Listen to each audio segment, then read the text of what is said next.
early 90s, 1990, 91, 92, 93.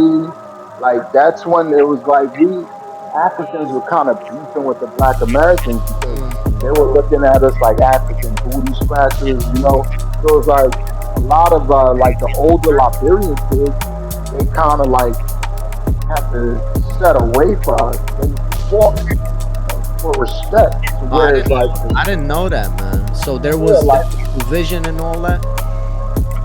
and the gate opens and we hop out the car. We're about to walk down the driveway to the house, and my mom's running up the driveway. She's running up the driveway. She gets to the driveway and she has a fistful of money, like U.S. dollars. And she puts it in the driver's hand and says, "Take them back to the airport. Send them back to their dad." And he's like, my mom's name's Zundel. He's like, Zundel, they just got back from Guinea. Wow. He's like, no, I had a. He's like, no, take them, send them back. I had a dream the war came.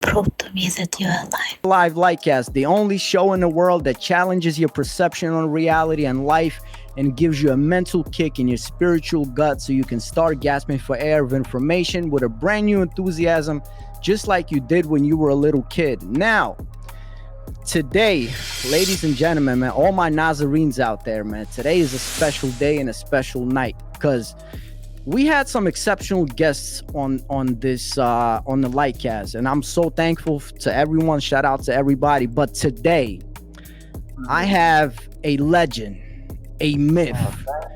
I have an incredible human being, first of all. But in my humble opinion, he is the greatest hip hop artist of all time. But throughout the years, he has transitioned and has been doing different forms of art. And I have been so lucky and honored and privileged to be a witness to this. So, and I've been waiting for so long to get him on the Lightcast, and he's finally here. Ladies and gentlemen, without further ado, I bring to you half man, half amazing, Alpha Camara, man. We're gonna have round of applause over here and everything, man, once I edit this, man. Mr. Alpha, how are you, sir? Thank you so much for being here, my brother. Thank you. Thank you for the introduction. I Yeah, appreciate man. that. You look Yeah. good, bro. I'm so happy. You look You so good. too. I'm proud of you too, and I'm happy to be here. Thank you so Feels like much. a dream come true. We've been waiting for this for so long. I've been trying to get you on. And also, I want to get you on the Soulivate podcast because the Soulivate is more music oriented. Like this is more soul oriented, and then soul is like more, well, you know what I'm saying? It's like whatever. But I feel um it. Alpha, could you please introduce yourself to the whole world, to everyone that's going to watch this, and give us a little backdrop of where are you from, who were some of your heroes growing up, and how did you start in your artistic journey, man? Okay. First of all, thank you for the opportunity. Thank you. You know, you're my best friend. You're my brother. You know, we believe in God. We prophets. We here to spread a message. You know, bring light to the dark. My name is Alpha Camara, nickname Al Dollars, narcotic. You know, um, from Liberia, West Africa, for real. Originally, though, I'm from heaven. You know, that's where our spirits from, or that's our origin. Came to the U.S. when I was 7, straight to New York, Park Hill, Staten Island, Killer Hill Projects. I witnessed the whole Wu-Tang movement. You know, saw everything, Cream, all of that. Can it be also simple? As far as music, the day that I was like grafted into it, I was watching, I believe, like, I don't know if it was called Rap City back then, but it was some music videos. It could have been Video Music Box. Yeah. And Nas's song, It Ain't Hard to Tell, came on. And I Ooh. sat on the floor and looking at it. And when it came on and it started playing, literally, like the world stopped and I could feel like the earth spinning. And I was just stuck in a trance watching it. And that day is like, that just, How it, old were you? I was like probably nine, like eight or Ooh, nine, and like literally, and I take that into like um, important because the only other time that happened to me is the day my daughter was born and I watched the doctor wow. lift her up. That's like the earth stopped and I could feel it spinning. I could feel like it's weird. And the only other time that happened is when I saw that It Ain't Hard to Tell Wow. video and when Jubilee was born. And so when I saw that, I didn't even start writing then. Mm. My older brother, Muhammad, he would, pardon the noise, my nieces, he would like want to he would want to memorize his favorite rap song so he could impress his friends at school. You Yeah, know, back in the day, if you knew the song, like the lyrics, he was the man. So he yeah, would have me write the whole song down, like Wu songs, LL Cool J songs. So I would write the songs and then he would go memorize it, not knowing I was learning how to form that like right. song. For Ooh. real. Yeah, like choruses, everything. I wrote so many songs, like in a book form, and then he would just take it and memorize it. You Mhm. know, when you described what happened to you when you seen It Ain't Hard to Tell. You know when that moment happened to me musically, man? When When I first seen Get At Me Dog. When that DMX.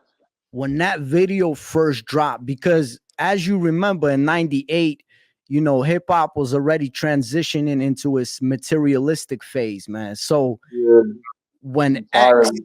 when X was in a black and white setting, you know what I'm saying? Just raw going ham. And that was the moment for me, man. Like it was the same moment. I want to get into more like into the whole music journey. Could you take us back to Liberia? What do you remember from Liberia? How was childhood back then? What was going on in the country? Like, what can you tell us about that, man? In Liberia, well, I was born in Monrovia, and my mom, she owned like the most popular club in the country. She owned it herself. It was called Black Sugar. You know what I'm saying? And I was born 83. So 83, that's when Thriller, I think Prince, Purple Rain, like Madonna, like the best albums like in music history, like were playing.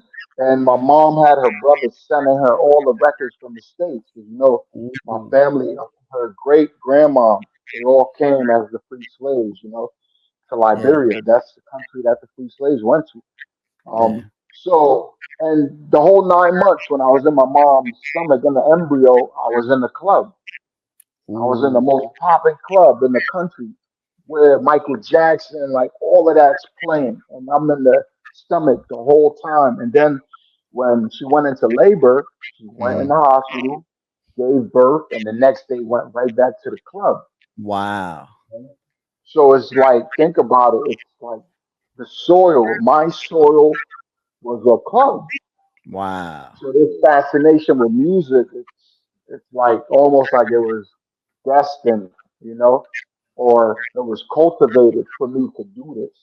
You know what I'm saying? What can you consciously remember about Liberia and Monrovia at that time period? Because as we know, like did the conflict start when you were a kid? Like, was that going on already? Did you witness any of that?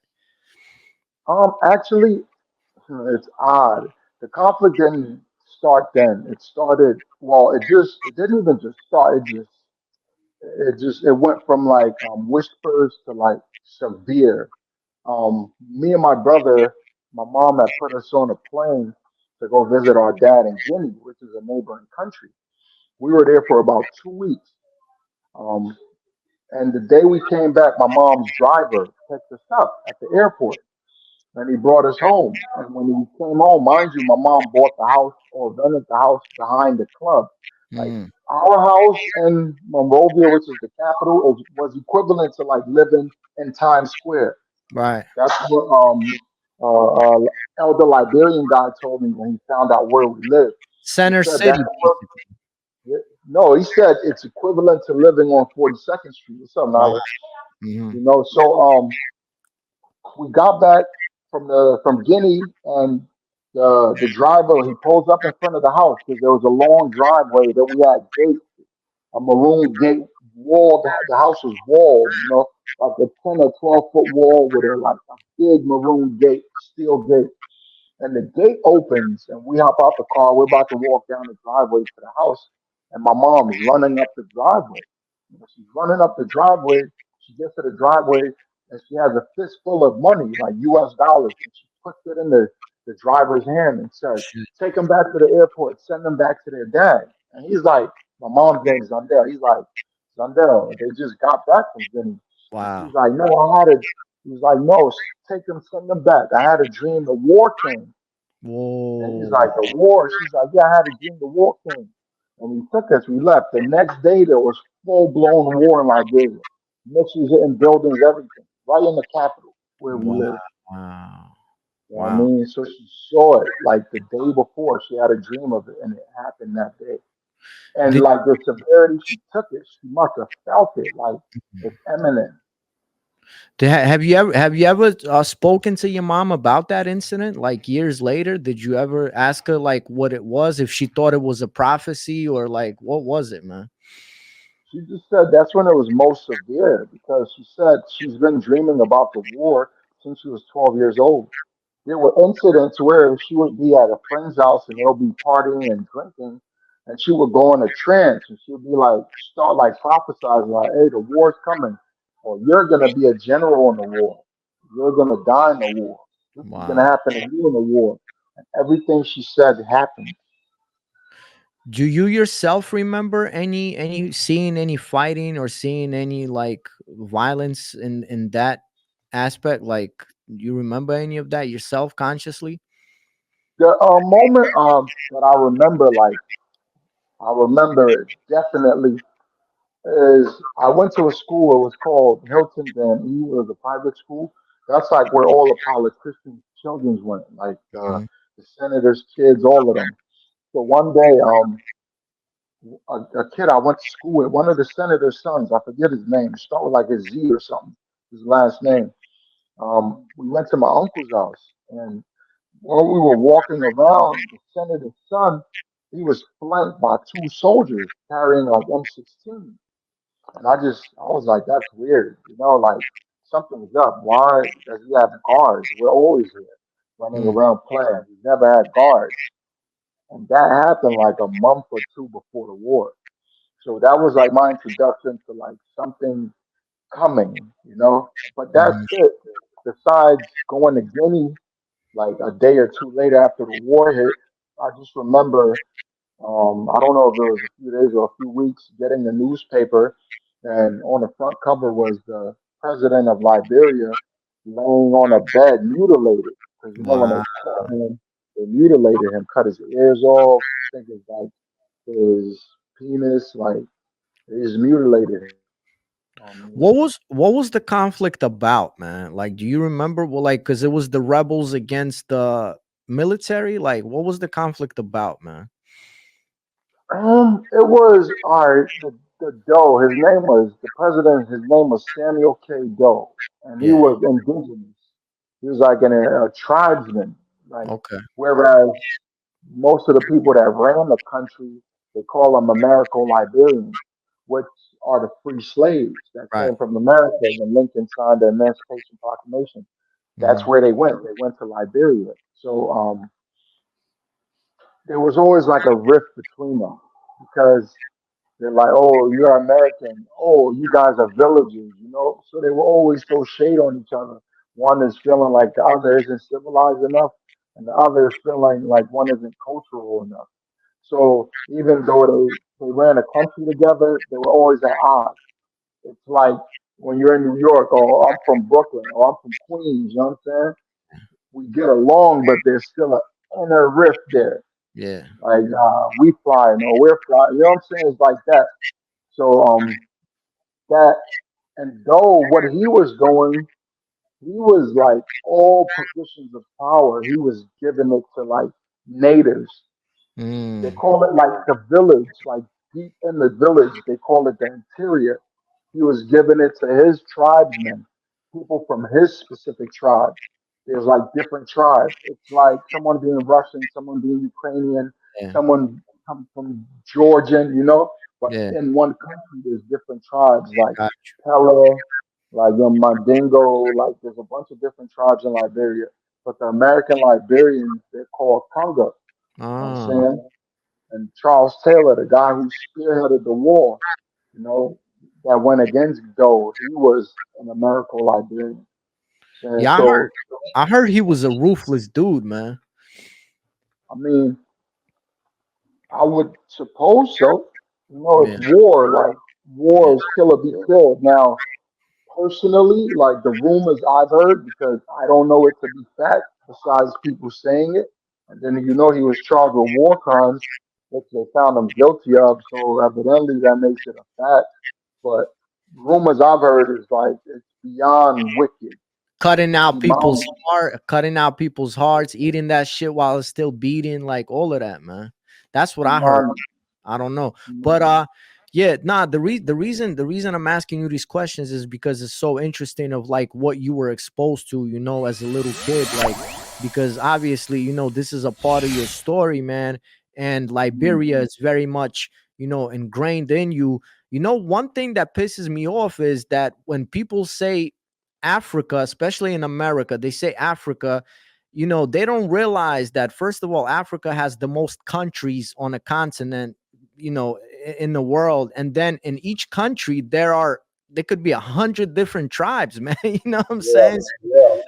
And it's actually a lot of people think Africa is a country as opposed to being a Yeah, continent. yeah. And there's like a conspiracy.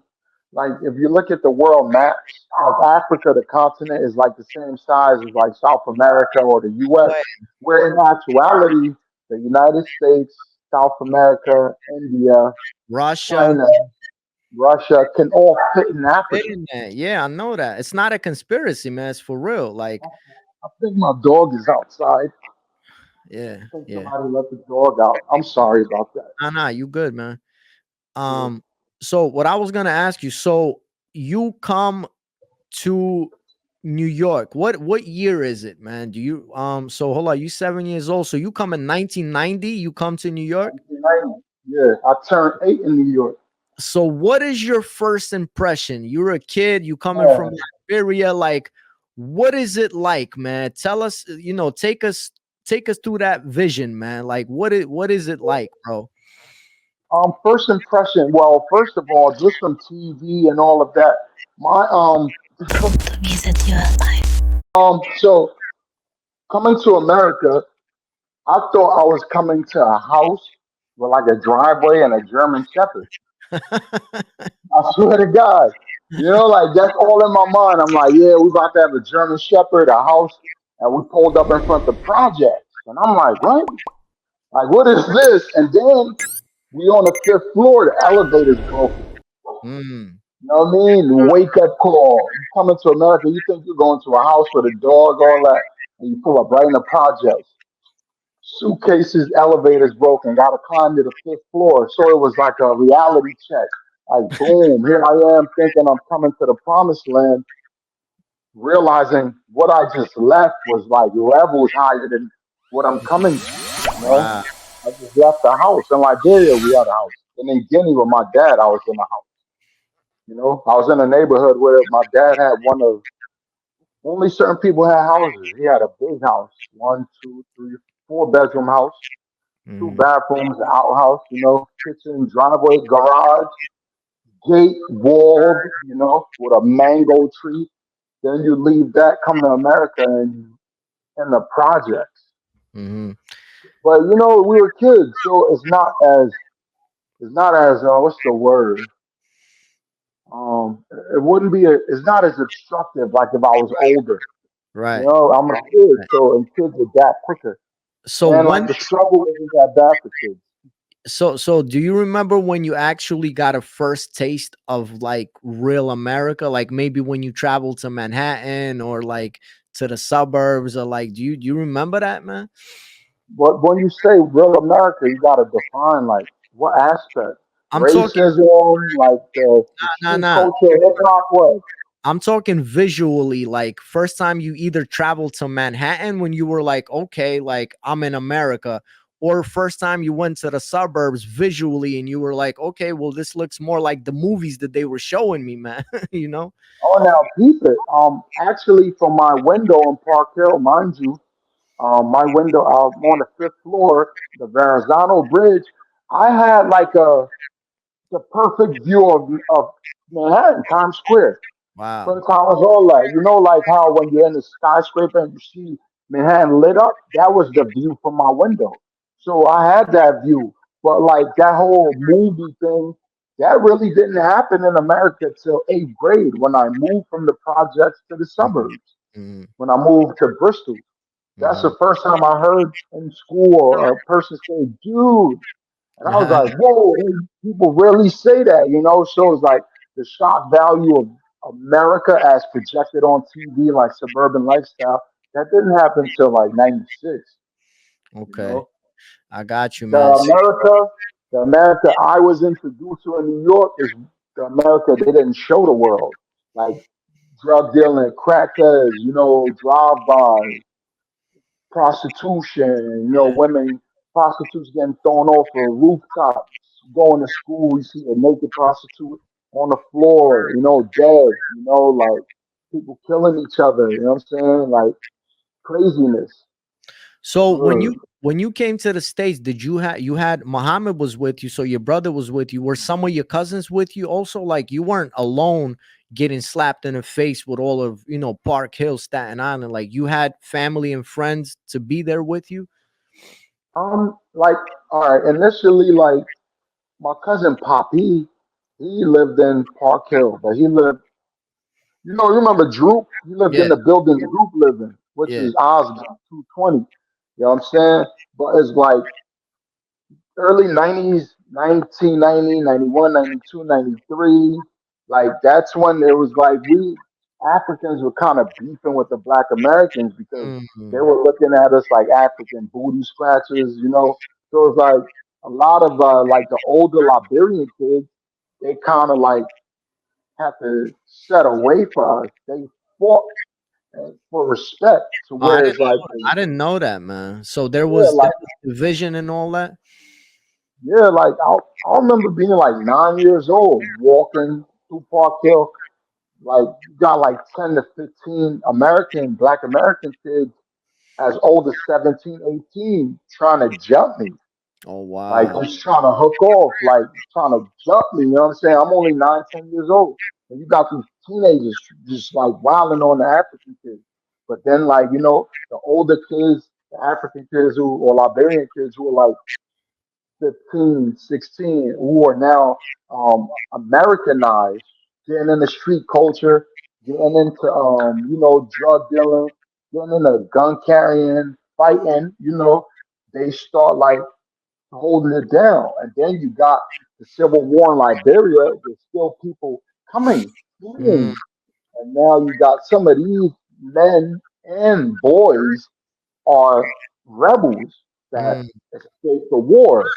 Now you got killers from Liberia that were fighting in the war, child soldiers and rebels, mhm, now coming living in the projects who, even though they're not Americanized, they're gangsters.